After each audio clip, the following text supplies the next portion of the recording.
Reports we've received, crews out there did a pretty good job keeping the major highways cleared off. They look great. Still, a long night ahead for the State Highway Administration. News reporter Lowell Melzer is live in Glen Burnie tonight with that part of the story. Lowell.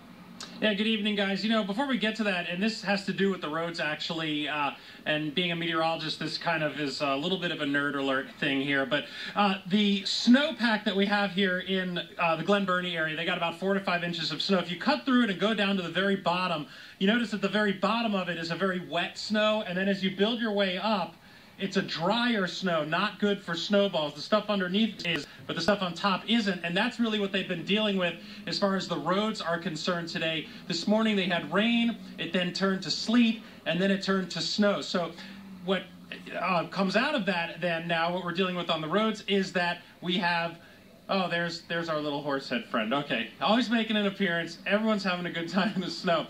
But when you're dealing with the roads here, what you end up having is that slush-like consistency, which is now frozen because we've had drier snow on top of the slush. And the snowplows have been able to keep up with it, as you guys had mentioned, especially on the state highways. If we look at some of the cameras around the area, they've been able to keep a majority of the lanes clear, which is good news. The only problems that I've been told that they really had was way out west in some areas of 70 and on 81 in Garrett County. As far as around here, there were a couple of problems on and off on 95 and the Beltway, but for the most part, everyone heeded the word and stayed off the road. It seems, at least from we can see out here and when we've been driving around earlier today, folks did stay off the road. Now that the snow is dwindling down, State Highways said they can hit it with some salt. Here's what they had to say about that.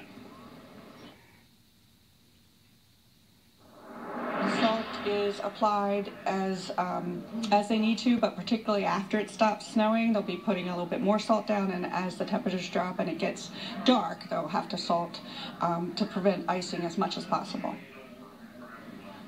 And very quickly, back here in Glen Burnie, speaking of salt, a lot of the jurisdictions around the area have had problems with salt.